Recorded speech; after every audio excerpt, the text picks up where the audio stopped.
love this country, Oprah. I'm not trying to avoid my taxes. I was gonna pay my taxes, Oprah. Yeah, You know. I know you was. I was. I know you was. But then the album flopped. Aha. So the album flopped. So we actually didn't. We didn't No, have. I don't even think, the way it's written, I don't even think, it doesn't even sound like you were trying to avoid your taxes. You're just like, you don't even know you're supposed to be paying your taxes. Yeah, I wasn't paying attention to that kind of stuff. I know you're up with your taxes now, Will. We know that for sure, okay?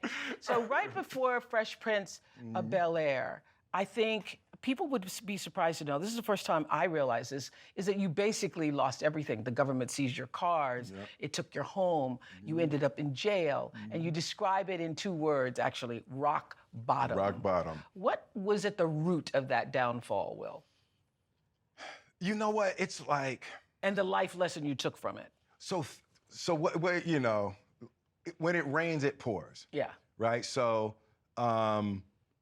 getting into the fight at the radio station that, Charlie punching the dude that landed me in jail. So the money is gone, the car's gone. I'm laying on the floor in a jail cell. And I'm like, you've got to be kidding me. I won a Grammy 8 months ago, right? Like, what is happening? And it's just that the spiral when it starts going the other way, it's like sometimes you just have to get out the way and just wait till the downward spiral stops. But it's a spiral that you make so very clear in Will that you created. Yes. And now you can see it yourself. You see how the energy of yourself, everything that you were doing created that exact moment. Yeah, I talk about the idea of natural destruction versus self-destruction. Yeah. And,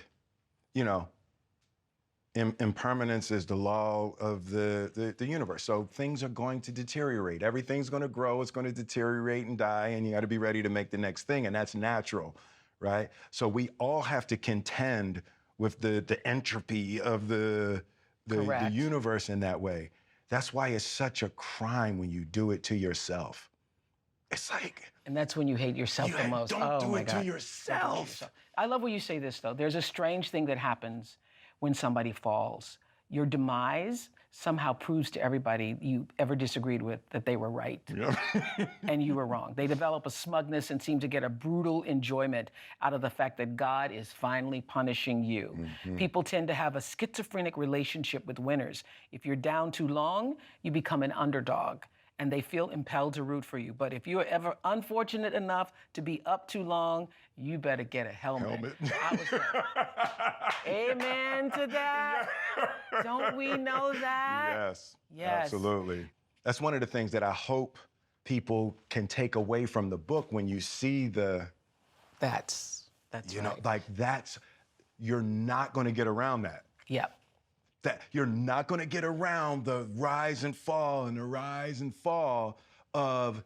You just got to be able to hold on to yourself. You just got to be able to hold on. And it's like, it's endure when it's time to endure, enjoy when it's time to enjoy, but you're not going to get around the ups and downs of that.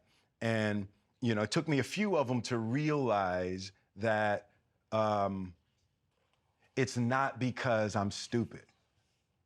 It's not because I'm weak. It's not because I'm a coward. It's not any of that. It's like, that's what life is. Yeah. That's what it is, and all of those things are the natural ebb and flow and the natural rise and fall.